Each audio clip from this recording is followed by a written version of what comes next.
It's long been discussed and talked about that one of the most powerful lobbying groups in Washington is AIPAC and the pro-Israel lobby in general. Now, there are a lot of other powerful lobbies. Lobbying has become almost entirely legalized without limits. We have lobbies for Wall Street and big pharma and big tech and all sorts of other components of our economy. We have activist groups that are quite powerful, like the NRA and Planned Parenthood.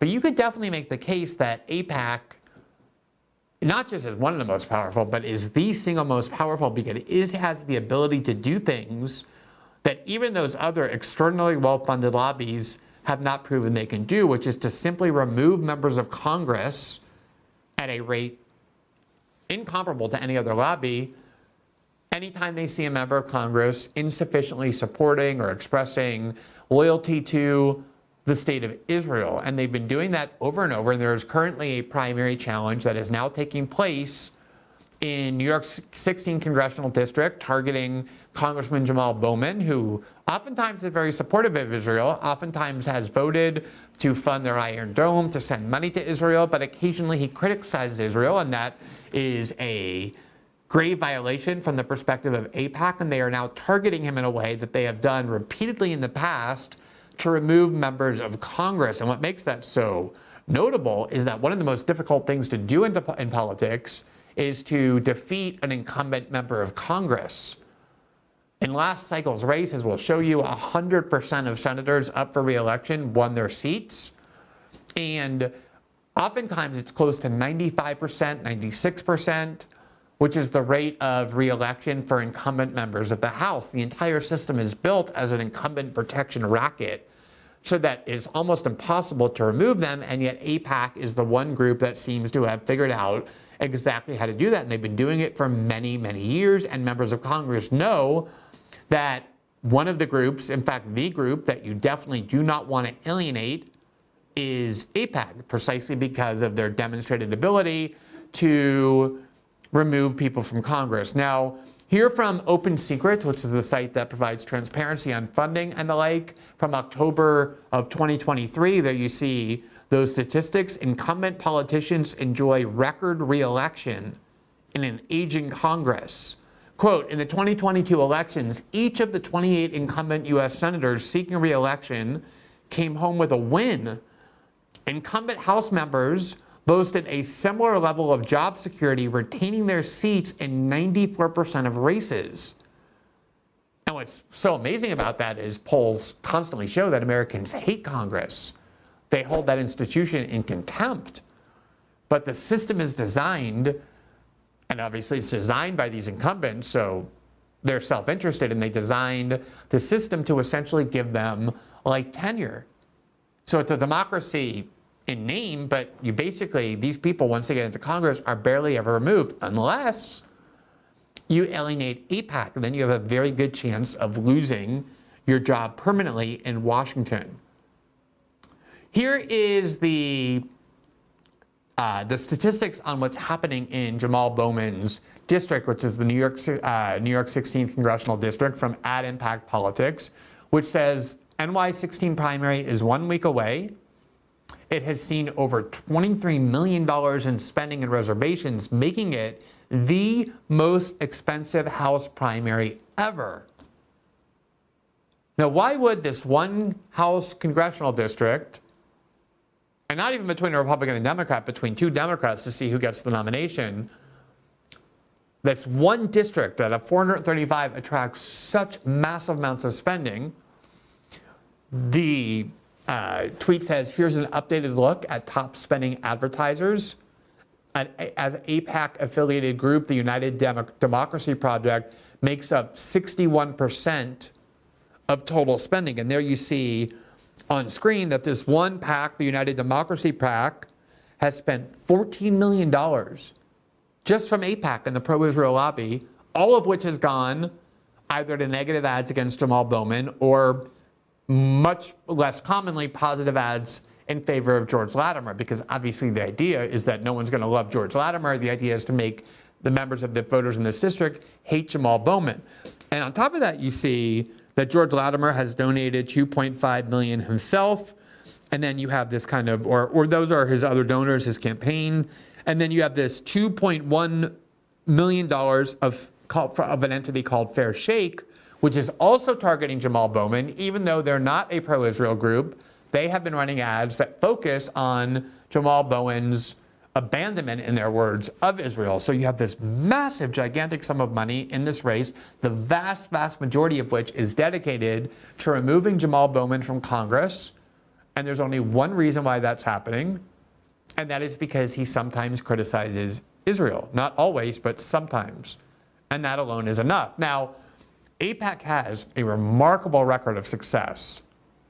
As we've shown you many times, every time there's some AIPAC-sponsored resolution or even proposed law that AIPAC lobbyists write, it not only automatically passes the House or the Senate, it does so with a close to unanimous vote. There's almost no issue that commands a close to unanimous vote in our very polarized political system. The one that does is Israel, because of the fear that AIPAC has put into the hearts and minds of members of Congress, and for good reason, because they have been so successful, so singularly successful in removing people from Congress. And it looks as though they are going to be successful in this race as well. Here from Emerson polling in June, on June 11th, so just last week, there you see the poll. George Latimer leads Jamal Bowman 48 to 31%. And here you see the graphic of the poll on screen, which is, the question is, if the primary election for Congress were held today, for whom would you vote? George Latimer, 48%, Jamal Bowman, 31%, undecided, 21%. So although 21% say they're undecided, the gap between George Latimer and Jamal Bowman is 17%.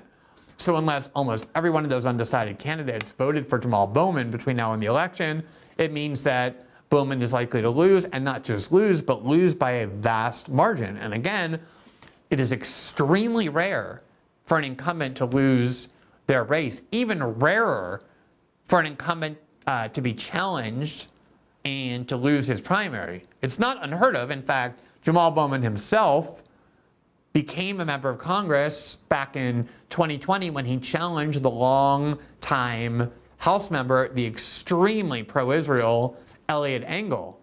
That's how Jamal Bowman won. He had a huge number of small donors who were basically part of the progressive wing of the Democratic Party who seek to make it more progressive.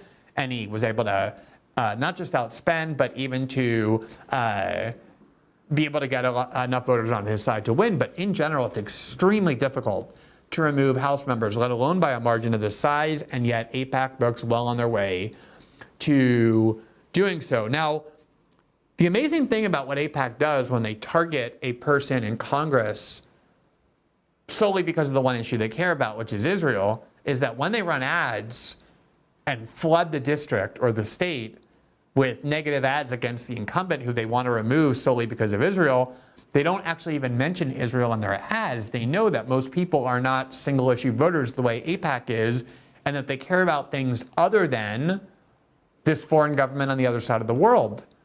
And so what they do is they run ads that are deceitful in the sense that they pretend they're targeting Jamal Bowman for all sorts of other things unrelated to Israel, and they barely ever mention Israel itself. So here is one of the ads that is most circulating in this district. It's from the United Democracy Project, which is the pro-Israel AIPAC-funded PAC that is targeting Jamal Bowman, and this is the kind of ad that is running in his district.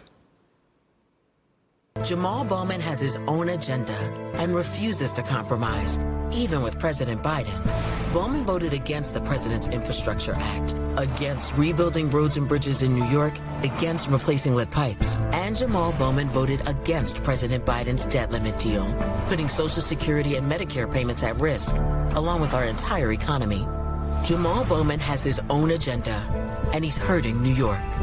UDP is responsible for the content of this ad. Not a word about Israel. Just basically alleging that somehow Jamal Bowman is a threat to social programs like Social Security, and accusing him of being insufficiently loyal to the Democratic Party agenda, as though AIPAC cares in any way about Joe Biden's agenda.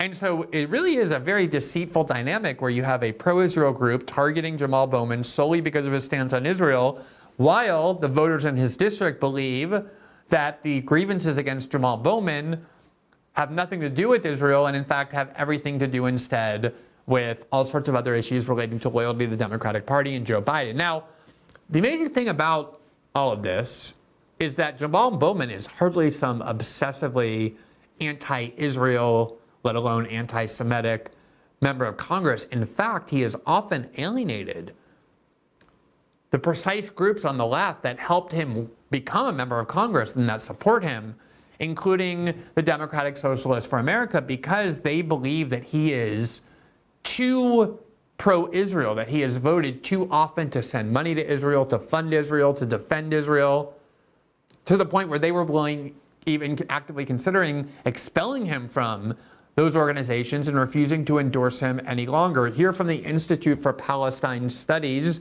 in April of 2022, DSA, Jamal Bowman, and the BDS Working Group. The BDS Working Group is the working group inside the Democratic Socialists of America who advocate for BDS, which is the Boycott, Divestment, Sanctions movement against Israel.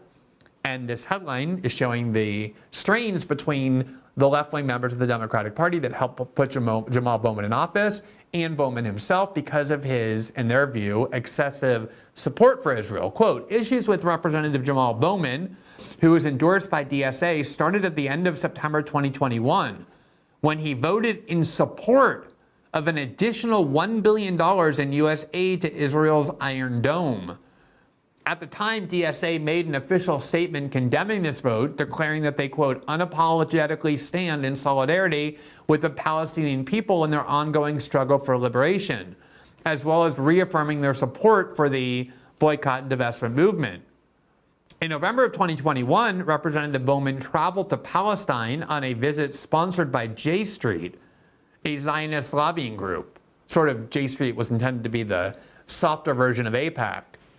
DSA noted that they were aware of Representative Bowman's trip and were actively working with the BDS working group to address that issue. BDS guidelines state that, quote, visits by politicians and parliamentarians to Israel that are organized by Israel lobbying groups, including AIPAC and J Street, cross our nonviolent BDS picket line and harm our struggle for freedom, justice, and equality. So Jamal Bowman has been doing all sorts of things in favor of Israel that are pro-Israel that have alienated many of his anti-Israel left-wing supporters. But that's not enough for AIPAC. AIPAC demands full and total support and loyalty toward Israel.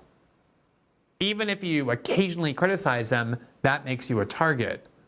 Now, in defense of this idea that Bowman is anti-Israel, it is true that since October 7th, like the majority of the world, he has been harshly critical of the Israeli destruction of Gaza and the killing of civilians.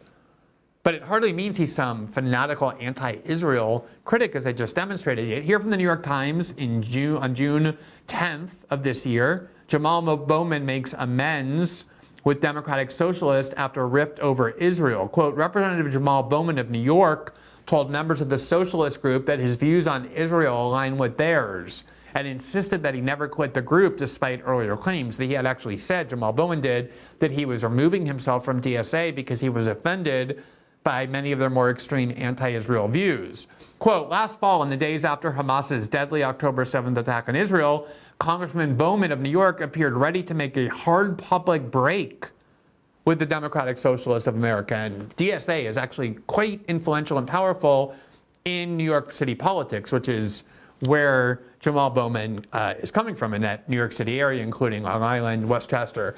And so if you split with the DSA, as he was threatening to do over Israel, that actually can matter to an incumbent's chances. Quote, Mr. Bowman condemned a rally promoted by DSA, quote, in the strongest possible terms after some attendees glorified the slaughter of 1,200 Israelis. His office also took the opportunity to publicize for the first time that he had let his own DSA membership lapse amid earlier disagreements over funding for Israeli defenses. So he was playing up the fact that so many people on the left were angry at him over his support for Israel and its funding of the U.S. funding of the Iron Dome. And so you see this kind of history of him being sufficiently pro-Israel to alienate his most important and active supporters on the left. But again, any criticism of Israel will provoke AIPAC to target you and try and remove you from Congress. Here from The Guardian in July of 2022, quote, pro-Israel groups pour millions of dollars into the primary campaign to defeat Jewish candidate AIPAC, a Jewish candidate. AIPAC says Democrat Andy Levin, a self-described Zionist, a Jewish Zionist in Congress, AIPAC says, quote, is insufficiently pro-Israel, alarming some because of how much of the money comes from wealthy Trump donors. Quote, Levin has been stung by the largest pro-Israel lobbying group's campaign to paint him as an enemy of the Jewish state because he has spoken up for the Palestinians. AIPAC has spent more than $4 million to defeat Levin in next Tuesday's Democratic primary for a congressional seat in northwestern Detroit, with a twin strategy to discredit him with the city's sizable Jewish community, while funding an advertising blitz aimed at the wider electorate that avoids mention of the Israel lobby's involvement. Just as we showed you that ad, they'll target Jewish voters by saying he's bad on Israel, even though he's a Zionist. But then they will target the rest of the electorate that doesn't prioritize Israel the way they do and pretend that they're angry that he's off the reservation on Democratic Party or Joe Biden's agenda. Quote, AIPAC boasts that its favored candidate have won in 9 of the 10 Democratic parties it waded into in recent months. Hardline pro-Israel groups have proclaimed these victories as evidence of American voters' support for its positions, but the campaigns funded through AIPAC's Political Action Committee, the United Democracy Project, rarely mentions the Jewish state or Israel policy on Israel. They just flood so much money, an incomparable amount of money, into trying to destroy the reputations and political careers of anyone who steps even a little bit out of line when it comes to Israel. And they boast themselves of how successful they have been in defeating the candidates whom they target in a country where the reelection rates for incumbents, as we showed you, are approaching 100%. Here from The Guardian in July of 2022 is highlighting another case where AIPAC destroyed a Democratic incumbent. Quote, AIPAC hails Democrats' defeat for not being sufficiently pro-Israel. Donna Edwards, the leading contender in Maryland primary for a safe seat, lost after pro-Israeli groups poured millions to block her. And Donna Edwards had been a member of Congress representing that district in the past. Quote, Edwards' defeat will be taken as a warning by other Democratic contenders not to criticize Israeli policies or risk a well-funded campaign against them. AIPAC and its allies spent nearly $7 million through political action committees to block Edwards, who served 8 years as the first black woman elected to Congress from Maryland before losing a bid for the Senate in 2016. These are insane amounts of money, insane numbers to be pouring into not a Senate race, not a presidential race, but simply to defeat a single House member in a primary for their own party's nomination. And obviously, one of the main reasons they want to spend so much money is not only to remove that particular insufficiently pro-Israel member of Congress, but to frighten and deter and scare every other member of Congress to understand that if they don't stay in line on Israel, the one thing that might jeopardize their future political career and their almost guaranteed reelection will happen, namely that AIPAC will pour so much money into their district to try and ruin their reputation that they will remove them from Congress permanently, like they have done with so many other members of Congress in the past.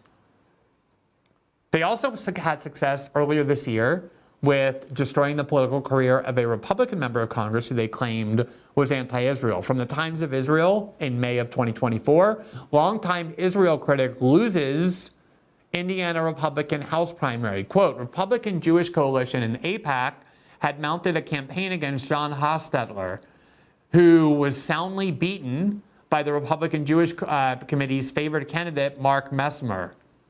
Quote, the former Republican congressman in Indiana, who is a longtime critic of Israel, failed in his bid to return to the House of Representatives after the Republican Jewish coalition in AIPAC mounted an effort to support his opponent. Election returns in Indiana's 8th district on Tuesday night showed State Senator Mark Messmer, the RJC's favorite candidate, soundly defeating John Hostetler, who represented the district in Congress from 1995 to 2007. Quote, tonight we succeeded in keeping a vocal anti-Israel candidate out of the Republican conference, the RJC said Tuesday evening. This is a major victory for the RJC, the Jewish community, and for all pro-Israel Americans, and for common sense.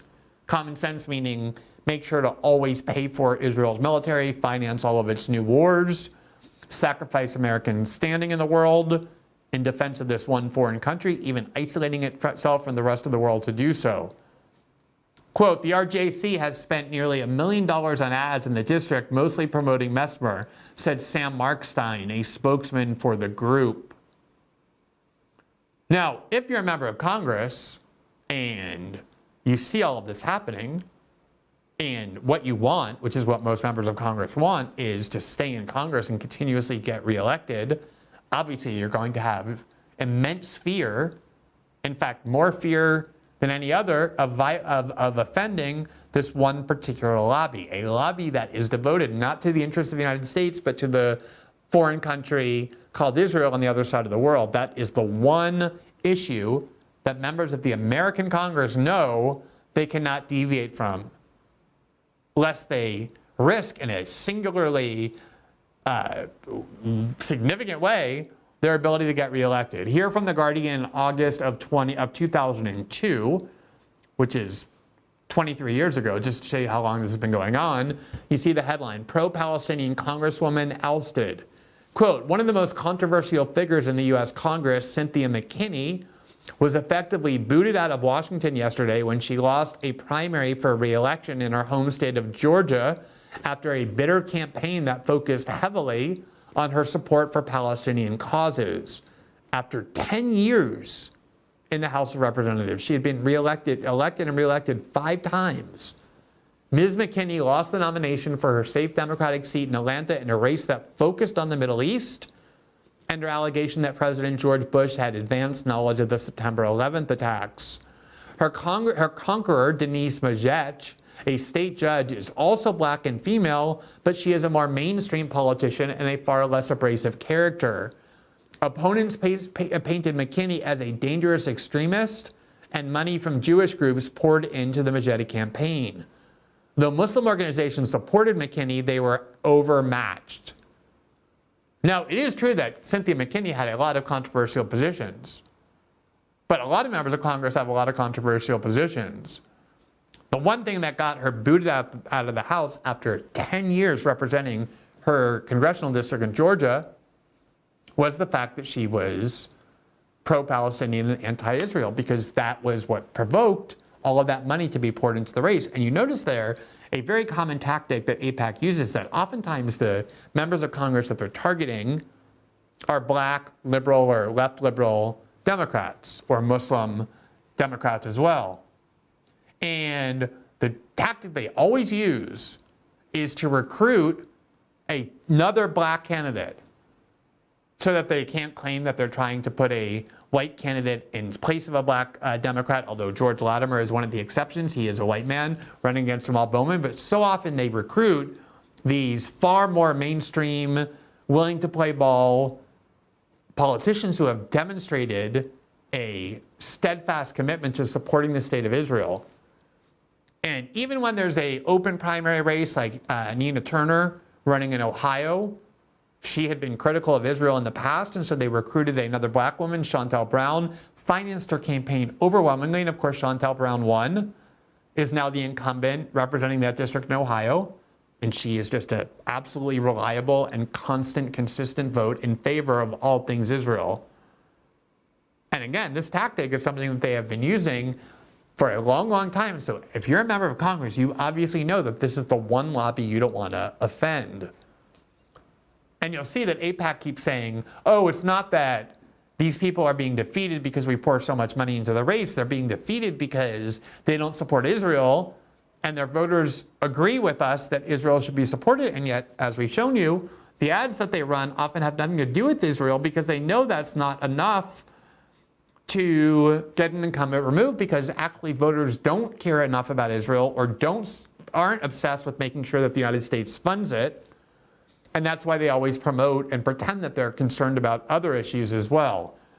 Now, as I said, it's not just their ability to remove members of Congress, incumbent members of Congress, or more well-known candidates for open seats. It's also their ability to ensure that any pro-Israel resolution or pro-Israel bill, especially when Israel has another war and they want to make sure the Congress takes a stance in defense of Israel, not only does it get approved automatically, but it passes with near unanimity every single time one of these AIPAC approved or AIPAC written resolutions or bills comes before Congress. Here from the Israeli newspaper Haaretz in July of 2014, which was one of the many times that Israel was also aggressively bombing Gaza. There you see the headline: the U.S. Senate unanimously approves a resolution giving full support of Israel on Gaza. The resolution had 78 bipartisan co-sponsors. 78 out of a Senate that only has 100 members. 78 of them didn't just vote yes, they demanded to be put as sponsors of this AIPAC-promoted bill. It was introduced by Senators Robert Menendez, Democrat from New Jersey, Lindsey Graham, Republican from South Carolina, Chuck Schumer, Democrat from New York, and Kelly Ayotte, Republican from New Hampshire. The House passed a similar resolution on July 11th, and here's the article quote: the U.S. Senate unanimously approved a non-binding resolution in support of Israel's right to defend itself against rocket fire from the Gaza Strip. A similar resolution introduced by Congressman Steve Israel, the Democrat of New York, and Tom Cole, the Republican from Oklahoma, in the House that had over 140 co-sponsors, passed unanimously in the U.S. House of Representatives on July 11th. Now, all over the world, various countries were condemning that Israeli bombing campaign against Gaza, which wasn't nearly as extensive or enduring as the one that's still ongoing now, but still was extremely destructive, killed a huge numbers of civilians, and yet at the same time, somehow the United States not only stood on the side of Israel, but couldn't find a single member of Congress willing to vote no against that resolution. And then the Haaretz article goes on, quote, the American Israel Public Affairs Committee, AIPAC, which backed both resolutions, praised the Senate for its passage. So AIPAC does use both the positive reinforcement and the negative reinforcement. When people in Congress stand up and do what they're told and support Israel and demand that U.S. funds Israel and stands behind Israel, they get the head pat from AIPAC. In fact, Bernie Sanders, shortly after the October 7th attack in November, 2 months later, went on Face the Nation, and when asked whether he supports a ceasefire in Gaza, he said, of course I don't support a ceasefire. A ceasefire would help Hamas. And AIPAC then took that tweet, or that video rather, and posted it on their account and said, thank you so much, Senator Sanders, for your support of Israel and for opposing a ceasefire, because you know that it will only help Hamas.